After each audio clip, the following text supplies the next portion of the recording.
Buongiorno, benvenuti alla TG Sicilia. Le principali notizie: 200 famiglie evacuate, danni per oltre $500 milioni. La Sicilia fa i conti con le devastazioni di Harri, i sindaci chiedono aiuto, la Coldiretti invoca sostegni, la regione pronta a dichiarare lo stato di crisi. Nel pomeriggio sopralluogo del ministro Musumeci. Nel Messinese il sindaco di Santa Teresa Riva lamenta danni per oltre 50 milioni, situazione drammatica, dice, ci vorranno mesi per ripristinare. A Catania resta chiuso Viale Kennedy, stabilimenti spianati alla playa, allagamenti nella zona industriale, da Stazzo ad Aci Trezza scene di dolore e distruzione. A Siracusa le mareggiate sul lungomare hanno travolto tutto fin dentro le abitazioni. Andata via la luce, più di 2000 le richieste di intervento. A Linosa devastate le strade asfaltate, a Lampedusa moli, approdi a pezzi. L'appello del sindaco Mannino al nostro TG: siamo in piena emergenza.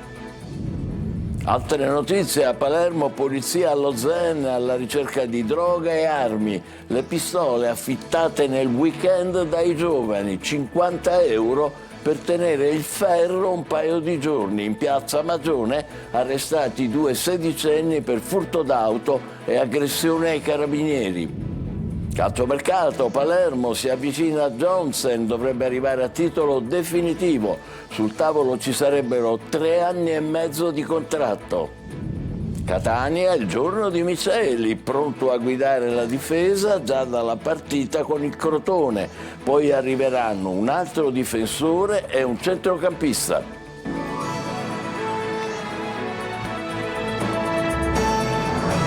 Bentrovati. Superano i 500 milioni i danni del ciclone Harry in Sicilia. I sindaci denunciano la devastazione e chiedono aiuto. Oggi giunta regionale d'emergenza e nel pomeriggio sopralluogo del ministro della protezione civile Musumeci. Maglio Viola.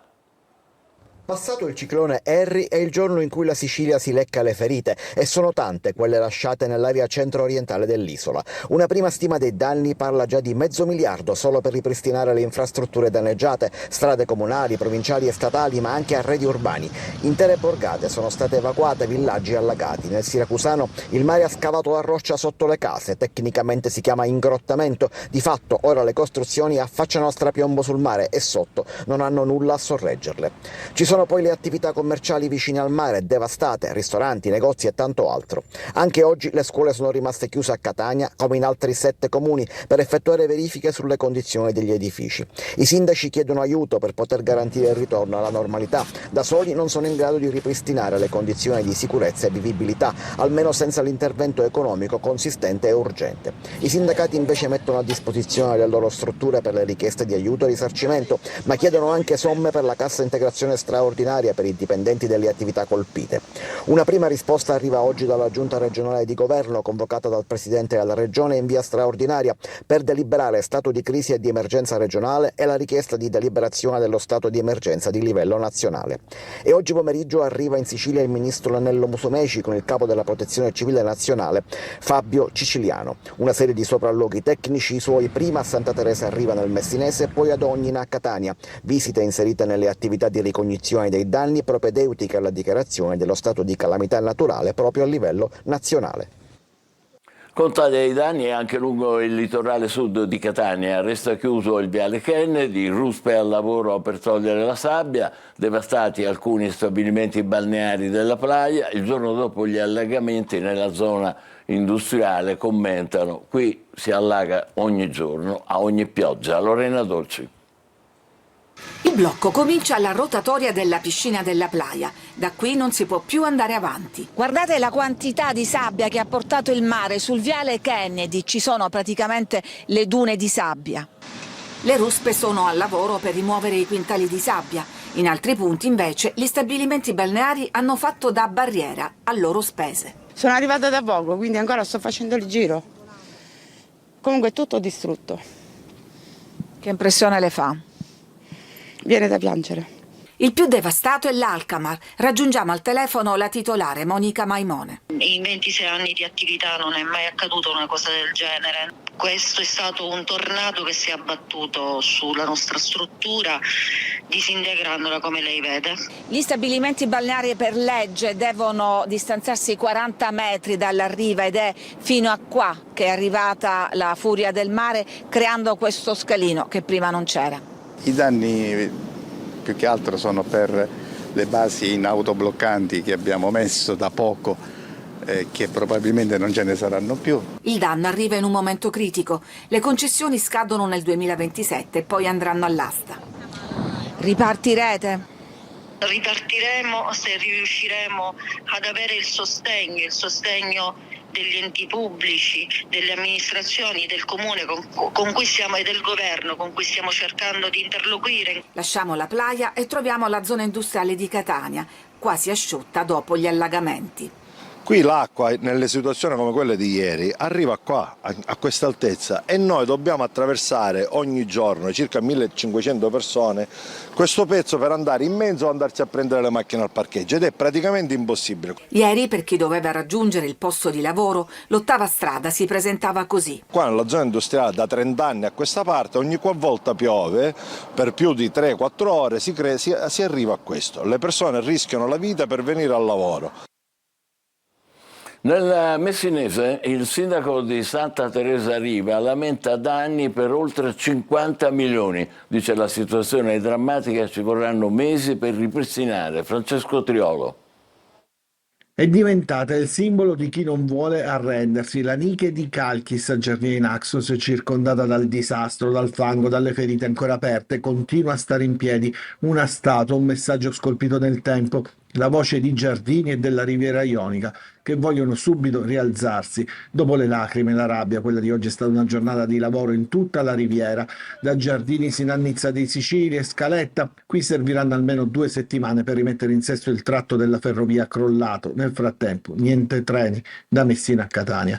Pale in mano, scope e palette, poco importa cosa, si lavora per pulire tutto e rendersi conto così dei danni reali. Questo è Forcisicolo, dove si sono dati appuntamento a decine di volontari per aiutare a liberare le abitazioni del lungomare. Qui ha ceduto il Bastione Vecchio e qui arriverà anche l'esercito, come ha chiesto la prefetta di Messina. Adesso attendiamo pomeriggio i mezzi militari dell'esercito che arriveranno nel pomeriggio, e così ci sarà questa azione sinergica per cercare di velocizzare, intanto per superare le criticità momentanee, liberando tutti quanti i detriti dal lungomare. E poi dopo verificheremo ancora meglio i danni e capire come ripartire con la ricostruzione. Non ci sono i gravi danni della Ionica alle isole Eolie, dove però a causa delle mareggiate dei giorni scorsi è stato interdetto lo scalo di Stromboli. In attesa di un sopralluogo, l'isola non potrà essere raggiunta da navi e dagli scafi. Alcuni cittadini che per motivi di salute dovevano partire hanno raggiunto il gommone Ginostra, da dove si sono imbarcati sull'aliscafo. Sono invece tornati alla normalità gli altri collegamenti con le altre isole delle Eolie. Anche nella zona balneare di Siracusa c'è devastazione, con villette distrutte dal mare. Soltanto a Siracusa si stimano 35 milioni di danni. Francesco Aloi. Harry è andato via, ma per rialzarsi servirà ancora del tempo. Eccolo il lungomare di Olnina, a Siracusa. Le onde hanno distrutto tutto. Qui siamo proprio a 2 passi dal mare, lo vedete alle nostre spalle, è tutto devastato. Le immagini dicono più di ogni altra parola.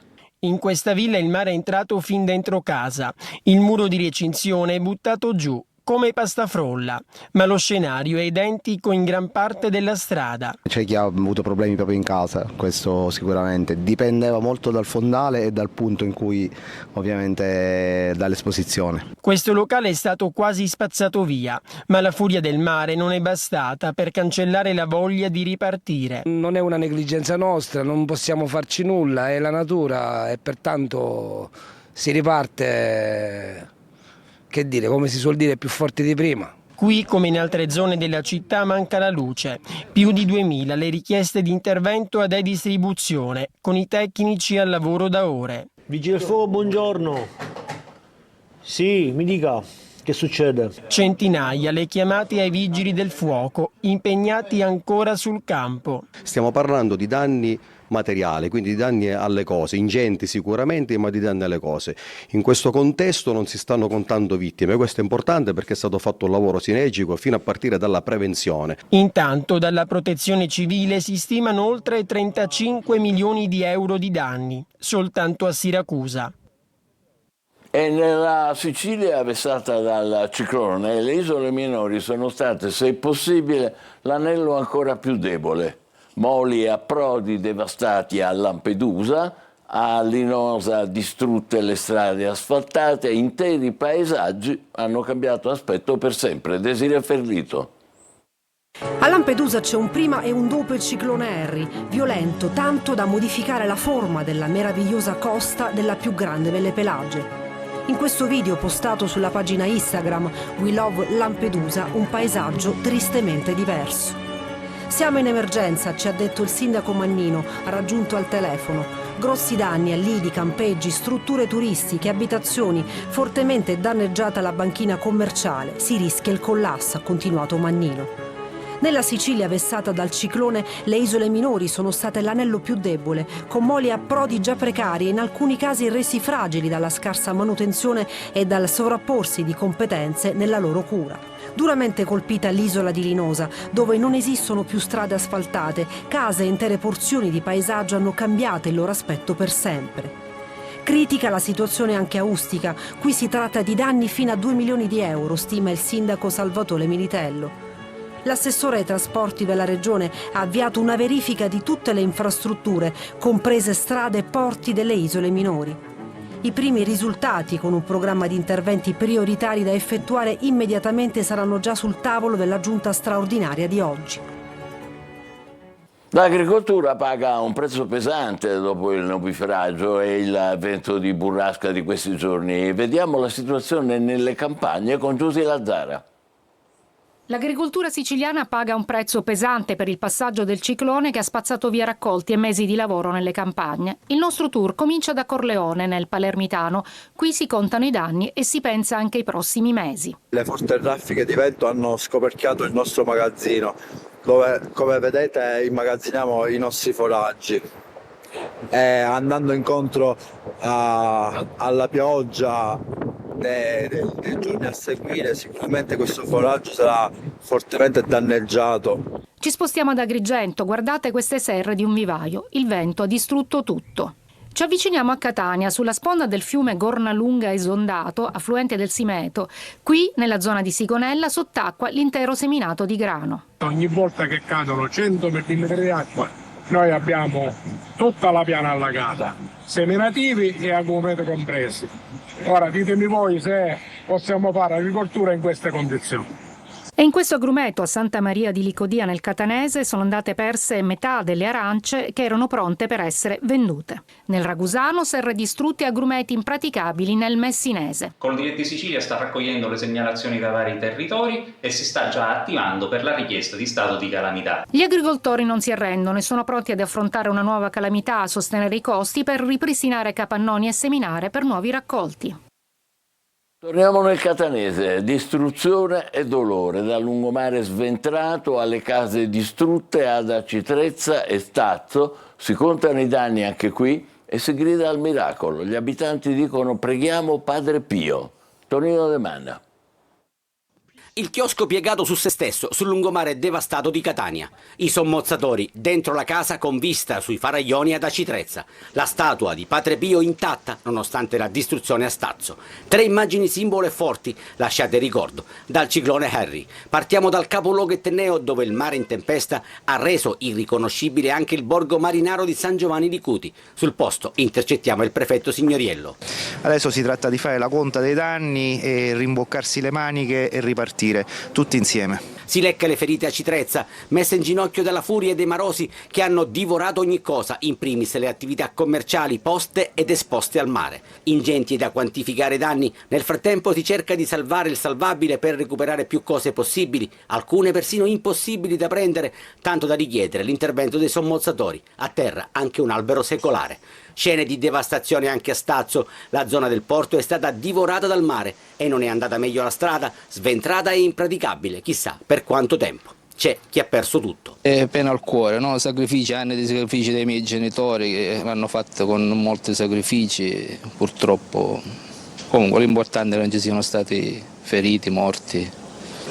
È drammatico, praticamente non abbiamo più case in tanti, i danni sono ingenti. La cosa che mi fa veramente arrabbiare è il fatto che sono anni che alle amministrazioni precedenti abbiamo segnalato la necessità di intervenire in ottemperanza alla legge contro l'erosione delle coste. Si piange, si impreca e si prega e in molti si fermano davanti alla statua di Padre Pio, circondata dalle macerie, ma rimasta in piedi ed intatta. Perché si trova Stazio e perché si trova sotto la statua di Padre Pio? Ecco, perché al televisore ho visto proprio la statua che è stata protetta, le onde non l'hanno colpito, ma questa è una dimostrazione che Padre Pio è potente sulla terra. Nessun morto e nessun ferito. Da queste parti già si grida al miracolo.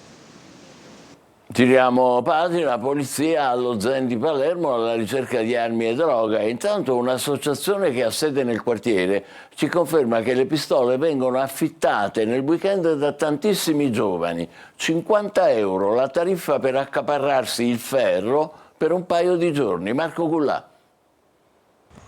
Tra i padiglioni la polizia ricerca armi e droga, un nuovo blitz oggi allo Zen. Al setaccio ci sono appartamenti e cunicoli con l'obiettivo di trovare soprattutto pistole e fucili. Quelle armi che vengono addirittura noleggiate nel weekend da tantissimi giovani per andare in discoteca. La conferma arriva anche da chi vive allo Zen quotidianamente, come le associazioni che provano a far imboccare altre strade ai tanti ragazzi del quartiere. Esiste un sistema di noleggio delle armi, soprattutto nei weekend, ragazzini, soprattutto minorenni, dove si è anche scoperto attraverso la polizia che queste armi noleggiate sono state utilizzate anche per poi fare interventi a fuoco, come la discoteca Arreloi nel 2024, e non sappiamo se ancora quelle armi noleggiate sono state le stesse che hanno ucciso Paolo Taormina, eccetera. Queste sono ancora cose da accertare. Armi a noleggio, circa 50 euro la tariffa per accaparrarsi una pistola per un paio di giorni. Veramente è facile poter reperire queste armi, quindi oggi un ragazzino che vive allo Zen, che vive a Brancaccio, che vive allo Sperone, viene qui, se ha i contatti giusti, contatti di fiducia, riesce a portarsi via una pistola da tenere nel weekend dentro la borsetta mentre gira con la sua bicicletta elettrica. Nella notte sono invece stati arrestati 2 sedicenni che stavano rubando un'auto in piazza Magione. Mentre stavano per essere trasferiti nel carcere minorile a Malaspina, i 2 sedicenni hanno invito contro i carabinieri e danneggiato 2 autovetture di servizio. A Catania è stato arrestato dai carabinieri uno spacciatore con 2 kg di hashish a casa. Secondo stime degli investigatori, la droga nelle piazze di smercio avrebbe fruttato oltre 30.000 euro. A Caltanissetta interrogatori nell'inchiesta sugli spettacoli che coinvolge il deputato Michele Mancuso. Davanti ai magistrati è comparso Lorenzo Tricoli, vicino all'indagato, che prima dell'audizione ha parlato con i giornalisti respingendo ogni accusa. Rita Cinardi. Questa mattina al Palazzo di Giustizia di Caltanissetta sono iniziati gli interrogatori nell'ambito dell'inchiesta sugli spettacoli che coinvolge l'onorevole Michele Mancuso. Prima di entrare per l'interrogatorio, Lorenzo Tricoli, noto per essere il braccio destro del deputato, si è fermato a parlare con i giornalisti. Secondo l'accusa, l'indagine ruota attorno a presunti favori e scambi di denaro legati all'organizzazione di spettacoli ed eventi, un impianto che Tricoli respinge con decisione. Cosa c'è di vero in questa accusa? Nulla. Però è chiaro che risponderò puntualmente al magistrato, anzi al giudice. Cosa c'è di vero su questo video di cui parla la procura? Dalle carte processuali, nulla. Tra i passaggi più citati dell'inchiesta anche alcune intercettazioni che fanno riferimento all'Hotel San Michele. Anche su questo punto Tricoli fornisce la propria versione, respingendo un'interpretazione illecita e chiarendo anche la posizione dei familiari coinvolti e il suo ruolo professionale. Per le intercettazioni fanno riferimento a un compleanno dell'onorevole Mancuso dove chiede un regalo in busta. Abbiamo regalato in gruppo un maglione, quindi però dico questi sono pettegolezzi. A Caltanissetta un uomo è stato denunciato dai carabinieri per maltrattamenti di animali. 4 cani erano tenuti in condizioni igienico-sanitarie gravemente precarie tra fango ed escrementi. I cani sono stati messi in salvo e trasferiti in strutture sanitarie per le cure necessarie. È il momento della nostra pausa, tra poco per il calciomercato, le trattative di Palermo e Catania. State con noi, vi aspetto.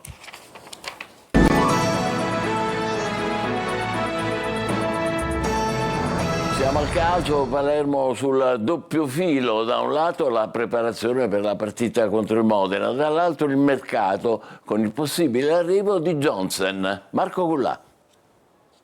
Se da un lato il Palermo lavora per la partita di sabato al Braia contro il Modena, dall'altro il direttore sportivo Carlo Osti è impegnato nel mercato in entrata. Il club rosanero si avvicina a Dennis Johnsen. Dopo la gara contro il Modena, Osti dovrebbe chiudere la trattativa per l'attaccante norvegese, che dovrebbe così essere il secondo rinforzo della campagna acquisti del Palermo, dopo il ritorno di Magnani che ha rescisso il contratto con la Reggiana.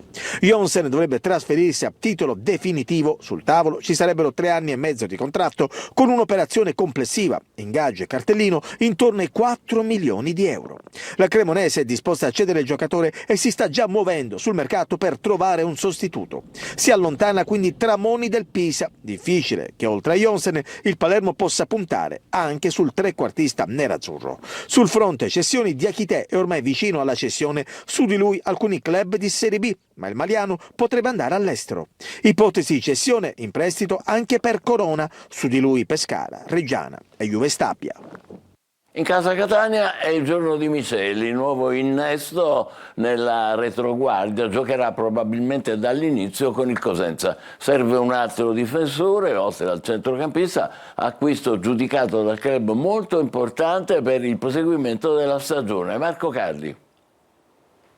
Difensore e esterno, i colpi già fatti, importanti per il Catania. Miceli che già si allena in gruppo, così come Ponsi. Sono i due giocatori che potranno dare un contributo immediato, soprattutto il primo. Complici le assenze di Pieraccini, infortunato alla mano e comunque squalificato, e di Di Gennaro che è stato operato a Villa Stuart con intervento ottimamente riuscito per la ricostruzione del legamento crociato anteriore del ginocchio destro. Miceli, 1 anno e mezzo l'accordo con il Catania, rappresenta una garanzia per il reparto arretrato. Nelle ultime 2 stagioni al Monopoli e tanta esperienza nelle difese, fra le altre di Taranto, Turris, Virtus Francavilla e Avellino. Lui giocherà con Allegretto e Celli contro il Cosenza. Ponsi è stato preso per dare un'alternativa di valore sugli esterni, come spiegato dallo stesso Toscano. Sarebbe stato, quello sulle fasce, il primo innesto se non ci fossero stati gli infortuni di Aloi e Cicirelli e poi quello di Di Gennaro. Mancano adesso gli ultimi 2 colpi. Ancora in difesa, proprio a seguito dell'infortunio del centrale titolare. Carnielutti è un profilo che piace e si sta ragionando per trovare la quadra. In mediana i 3 nomi che circolano hanno caratteristiche diverse. Meazzi è un centrocampista d'attacco utilizzato anche come trequartista. Di Noia è un vero mediano completamente diverso da Meazzi, per intenderci. Aua lo si è visto da poco a Catania con la Cavese, ma è indietro nelle preferenze rispetto agli altri 2 o ad altri profili. Questa però del centrocampista è una scelta determinante secondo il club, che vuole provare a non sbagliare e dunque si sta prendendo il tempo che serve per trovare la giusta soluzione. Noi ci fermiamo qui, l'appuntamento per altre notizie alle 20. Grazie per essere stati con noi, buon pomeriggio.